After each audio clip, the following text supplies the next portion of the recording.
வணக்கம். திருப்பூர் மாவட்டம் தாராபுரம் ரோடு பகுதியில் உள்ள கோவில்வழி பஸ் ஸ்டாண்ட் அருகில் அரசு பேருந்து பின்புறம் தனியார் சுற்றுலா பேருந்து மோதி விபத்து ஏற்பட்டது. தனியார் பேருந்தில் பயணித்த 20க்கும் மேற்பட்டோர் அதிர்ஷ்டவசமாக சிறு காயங்களுடன் திருப்பூர் அரசு மருத்துவமனையில் அனுமதிக்கப்பட்டுள்ளனர்.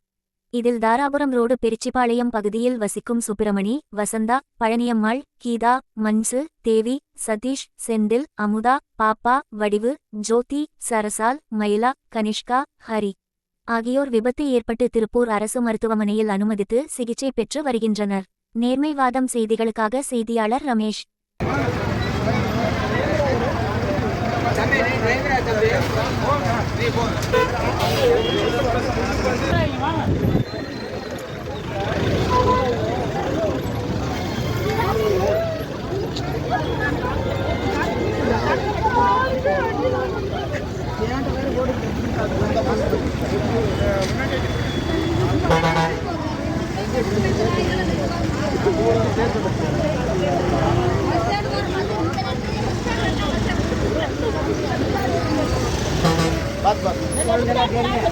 கிளம்புற வழியை கொண்டு திரும்புதல்ல அது கொண்டு மாட்டிட்டேன்.